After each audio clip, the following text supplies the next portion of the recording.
31 मार्च 2026, एक तारीख, एक वादा या फिर से एक झूठी उम्मीद।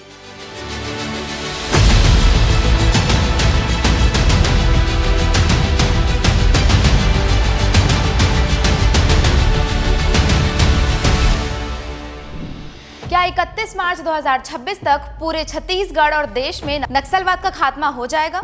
यह सवाल सिर्फ मेरा नहीं बल्कि पूरे देशवासियों का है, और हो भी क्यों ना। जब ऐसा बयान देश के गृह मंत्री दे तो ऐसे सवाल का होना लाजमी है। लेकिन सवाल ये है कि क्या सच में सरकार इस दिशा में कुछ कर रही है या फिर ये सिर्फ एक राजनीतिक बयान है? आज इस वीडियो में हम आप सभी को कुछ ऐसे फैक्ट्स और कुछ ऐसे आंकड़े बताएंगे जिससे यह साबित हो जाएगा कि सच में ये सिर्फ एक जुमले हैं या फिर सरकार इस दिशा में सचमुच में ठोस कदम उठा रही है। बात करते हैं 13 दिसंबर 2024 की, जब 11 इनामी नक्सलियों ने आत्मसमर्पण किया। बस्तर के आईजी के मुताबिक 663 नक्सलियों को गिरफ्तार किया गया था और 556 नक्सलियों ने आत्मसमर्पण किया। 21 जनवरी को सुरक्षा बलों ने गरियाबंद मुठभेड़ के दौरान 16 नक्सलियों को मार गिराया, जिसमें से एक उनका लीडर भी शामिल था जिस पर 1 करोड़ का इनाम था। तो क्या ये आंकड़े बताते हैं कि ये नक्सलवाद के खिलाफ एक मजबूत कदम है या फिर से एक अस्थायी सफलता के रूप में रह जाएगा? आइए जानते हैं पूरी सच्चाई। हेलो एंड नमस्कार आप सभी का, मैं हूँ रानी और ये है रैंचो, और हम दोनों आप सभी का स्वागत करते हैं रानी और रैंचो शो पे। और आज हम सभी आपसे ये सवाल करने वाले हैं कि क्या 31 मार्च 2026 तक नक्सलवाद का खात्मा संभव है? क्योंकि हमें देश के गृह मंत्री श्री अमित शाह से एक तारीख दी गई है। 31 मार्च 2026 नक्सलवाद के लिए डेडलाइन है। लेकिन ये क्या सच में नक्सलवाद का अंतिम दिन होगा या फिर ये वही पुराना खेल, वादे, बयान और झूठी उम्मीद तक रह जाएगा? 31 मार्च 2026 को इस देश की भूमि पर से हम नक्सलवाद को पूर्ण रूप से समाप्त करने का काम करेंगे। क्योंकि कहा तो पिछली सरकार ने भी था रंचो कि हम नक्सलवाद को खत्म करेंगे, लेकिन हुआ क्या? नक्सली हमले बढ़ते गए। तो इस बार ऐसा क्या अलग हो रहा है? क्या सच में ये अंतिम दिन होगा या फिर से एक वादा बन के रह जाएगा? तो दोस्तों, आज के वीडियो में हम किसी सरकार के ना पक्ष में बात करेंगे ना विपक्ष में, हम बात करेंगे तथ्यों पर। तो आइए जानते हैं कुछ ऐसे आंकड़े जो हमें बताएंगे कि दोनों सरकार के कार्यकाल में नक्सलवाद की क्या स्थिति थी। कांग्रेस सरकार सन 2018 से 2023 तक इन 5 सालों में कुल 210 नक्सली ही मारे गए थे। इस दौरान नक्सलवाद की स्थिति को लेकर कई प्रयास किए गए, लेकिन पूरी तरह से नक्सलवाद को खत्म करने में सरकार असफल रही थी। हालांकि सुरक्षा बल ने कई बड़े कार्रवाई किए थे, लेकिन समस्या जड़ से जुड़ी रही, कभी खत्म नहीं हुई। और फिर आई भाजपा की सरकार। 2023 से 2024 मात्र एक साल में अब तक 213 नक्सली मार गिराए गए हैं। यह आंकड़ा सिर्फ एक साल के भीतर ही हासिल किया गया रैंचो, जो कि कांग्रेस सरकार के 5 साल के कार्यकाल से भी अधिक है। और यह दर्शाता है रैंचो कि नक्सलवाद के खिलाफ कड़ी कार्रवाई को लेकर सरकार की नीति में बड़ा बदलाव आया है। और इतना ही नहीं रैंचो, 2024 के सिर्फ 5 ही महीने के भीतर लगभग 122 नक्सली ढेर हो चुके थे। 432 नक्सलियों को गिरफ्तार किया गया था और साथ ही 400 नक्सलियों ने आत्मसमर्पण भी किया था।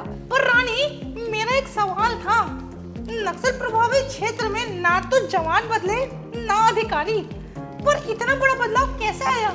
मुझे ऐसा लगता है रांचो, अगर बदला है ना तो वो है सरकार का संकल्प। क्योंकि विश्लेषकों का कहना ये है कि पिछली सरकार जो भूपेश की थी वो समझौते की सरकार थी, इसलिए वो बदलाव नहीं आया जो भाजपा की सरकार में आ रहे हैं। भाजपा की सरकार ने नक्सल को खत्म करने के लिए दृढ़ संकल्प भी लिया है। अब एक और सवाल उठता है, क्या केवल जंगलों में नक्सलियों को मारा जाना काफी है या फिर हमें उनकी विचारधारा समर्थकों को, जिन्हें हम अर्बन नक्सली कहते हैं, उनसे भी निपटारा करना होगा? निपटना तो होगा रंचो, क्योंकि ये वही लोग हैं जो इन लोगों को बढ़ावा देते हैं। पर सरकार ने ये बात स्पष्ट कर दिया है कि चाहे नक्सली जंगल में हो या फिर शहर में, अंजाम सबका एक ही होगा। और उनको ये हिदायत भी दी गई है रंचो कि सुधर जाइए, मुख्य धारा से जुड़ जाइए, वरना सख्त कार्रवाई के लिए तैयार हो जाइए। बस्तर जो कभी नक्सली गतिविधियों का गढ़ था, अब वो एक बदलाव की ओर बढ़ रहा है। हाँ रैंचो, हाल ही में माड़वी हिड़मा के एक गांव में पुलिस ने एक नया कैंप खोला है। यह कदम न केवल नक्सलियों के गढ़ में घुसने का संकेत है, बल्कि वहां के आम लोगों के मन में सरकार के प्रति विश्वास बढ़ाने का भी एक कदम है। मैंने भी देखा है रानी, अब बस्तर के युवा बदलाव की ओर बढ़ रहे हैं। छत्तीसगढ़ सरकार न केवल नक्सलवाद को खत्म करने के लिए बड़े कदम उठा रही है, बल्कि नक्सलियों को समाज से मुख्य धारा से जोड़ने की भी प्रयास कर रही है। उदाहरण के तौर पे देख लो तेवाकर की कहानी। महज 16 साल की उम्र में नक्सली संगठनों से जुड़ गया था दिवाकर, और अब 17 साल की उम्र में आत्मसमर्पण करके 10वीं की बोर्ड परीक्षा दे रहा है और समाज के मुख्य धारा से जुड़ रहा है। और तो और दिवाकर एक संदेश भी दे रहा है, हथियार छोड़ो और समाज से जुड़ो। और सरकार की यह कदम ये साबित करती है रैंचो कि सिर्फ नक्सलियों को मारना जरूरी नहीं है, बल्कि उस सोच को मारना जरूरी है जो नक्सलवाद को जन्म देती है। सच कहे रैंचो तो 31 मार्च 2026 नक्सलवाद के लिए आखिरी तारीख हो सकती है, लेकिन यह सिर्फ सरकार के वादों पर निर्भर नहीं करेगा, बल्कि यह हम सभी के प्रयासों पर भी निर्भर करेगा। हाँ रानी, तुम सही कह रही हो, मगर समाज के मूलभूत मुद्दों पे काम नहीं किया गया, जैसे कि शिक्षा, रोजगार और विकास, तो ये वादा सिर्फ कागज में रह जाएगा। और रैंचो बात यह भी है कि यह लड़ाई केवल 2 सरकारों के कार्यकालों की नहीं है और ना ही इनके आंकड़ों की है, बल्कि यह लड़ाई है शांति और विकास की। काम तो हो रहा है रैंचो। छत्तीसगढ़ के मुख्यमंत्री श्री विष्णुदेव साय ने 15 फरवरी 2024 को नियत निलनार योजना यानी कि आपका अच्छा गांव योजना की घोषणा की थी, और इसका मुख्य उद्देश्य रैंचो नक्सल प्रभावित गांवों तक बुनियादी सुविधा और कल्याणकारी परियोजनाओं को पहुंचाना है। इससे ये साफ है कि बीजेपी सरकार नक्सलवाद के खात्मे के लिए केवल सुरक्षा बल की कार्रवाई नहीं, बल्कि इस क्षेत्र में शिक्षा, स्वास्थ्य, सड़क, पानी, रोजगार जैसे बुनियादी सुविधाओं का भी विस्तार किया जा रहा है।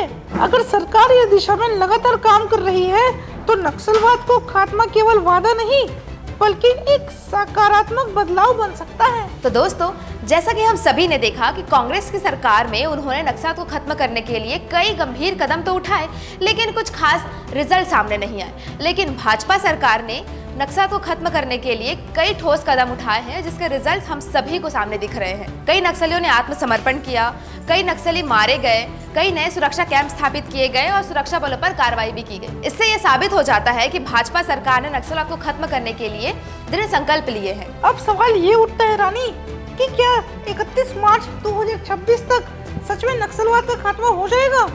और मेरा मानना है हाँ। भाजपा की सरकार जिस तरीके से सक्रिय कदम उठा रही है, जिस तरह से उन्होंने बस्तर और अन्य नक्सली प्रभावित इलाकों में विश्वास का माहौल बनाया है, मुझे पूरा विश्वास है कि ये तारीख नक्सलवाद के लिए अंतिम दिन होगा। हाँ रंजू, ये लड़ाई आसान नहीं है, लेकिन मुझे पूरा यकीन है कि भाजपा सरकार इसके खिलाफ ठोस कदम उठाएगी और नई नीतियों पर भी काम करेगी। और अगर यह नीति ऐसी ही जारी रही तो 31 मार्च 2026 तक नक्सलवाद की जड़ें उखाड़ फेंक दी जाएंगी।